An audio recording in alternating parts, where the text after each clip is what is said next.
पौराणिक कथाओं में आज हम जानेंगे हिंडिबा की कहानी। क्या थी हिंडिबा और महाभारत में किसने किया था इनके साथ अन्याय?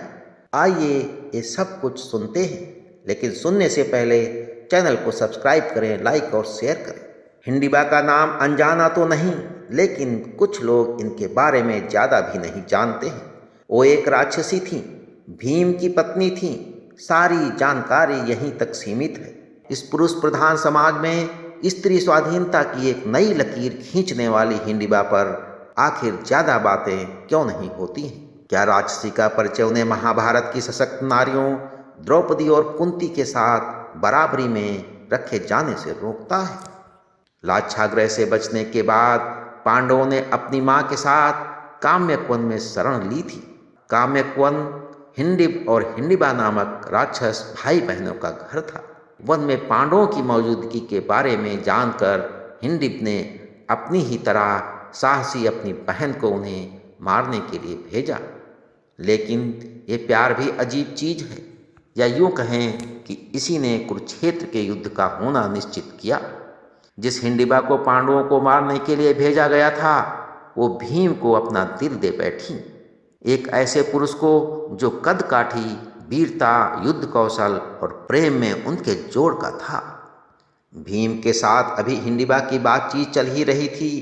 भीम समझा रहे थे कि उनके लिए अपने भाइयों और माँ को छोड़ पाना किसी तरह संभव नहीं है। तभी मौके पर राक्षस हिंडिब आधमका और अपनी बहन के बदले रंग ढंग देख कर वो बौखला उठा। वो हिंडिबा को मार डालने पर उतारू हो गया तो हिंडिब और भीम के बीच भीषण युद्ध हुआ।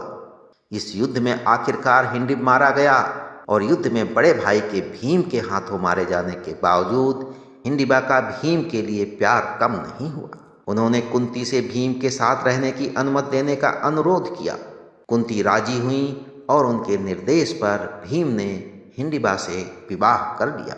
हिंडिबा ने यहाँ भी जो कहा वो दुनिया की रीत के उलट था। उन्होंने स्वयंवर नहीं रचाया, बल्कि उस पुरुष से खुद प्रेम निवेदन किया। जिस पर उनका दिल आ गया था वो भीम के साथ रहना चाहती थीं। उन्होंने विवाह करने की कोई जिद नहीं की थी। आमतौर पर पत्नी की जिम्मेदारी पति उठाता है, लेकिन हिंडिबा ने पांडवों का सारा भार खुद उठा लिया। उनके लिए कुटिया तैयार की। 1 साल जब तक वे वहाँ रहे, उनके लिए भोजन पानी की व्यवस्था की। भीम दिन में हिंडिबा के साथ बिताते, लेकिन रात में भाइयों और माँ के साथ लौट आते। इसे लेकर भी हिंडिबा को कोई शिकायत नहीं थी। देखते देखते 1 साल हो चला। हिंडिबा गर्भवती थी। जिसने इतना कुछ किया, उसे इस स्थिति में पांडव बड़े आराम से अकेला छोड़कर चले गए। हिंडिबा विवाहित थी। उन्हें पूरा हक था भीम के साथ रहने का, लेकिन उनका आत्मसम्मान बहुत प्रबल था। प्यार के लिए समाज परिवार को तो छोड़ा, लेकिन आत्मसम्मान नहीं छोड़ा। भीम जब उन्हें छोड़कर जा रहे थे, तब उन्होंने ना तो रोका और ना ही साथ में चलने की गुजारिश की। उन्होंने अकेले ही अपनी और भीम की संतान घटोत्कच को बड़ा किया, उसे शूरवीर बनाया।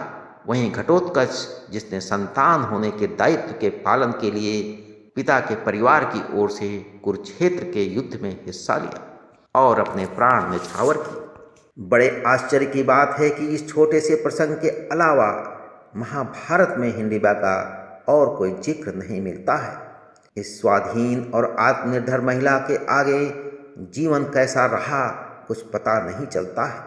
क्या महाभारत के रचयिता की दिलचस्पी हिंडिबा में वहीं तक थी जब तक पांडवों को उनकी जरूरत थी? क्या निम्न वर्ण का होने की वजह से इतने सशक्त किरदार के और जिक्र की जरूरत नहीं समझी गई? तो पौराणिक कथाओं में आज बस इतना। अगली बार हम सुनेंगे एक नई कथा। तब तक के लिए ईश्वर की सभी शुभकामनाएं आपके साथ बनी रहे।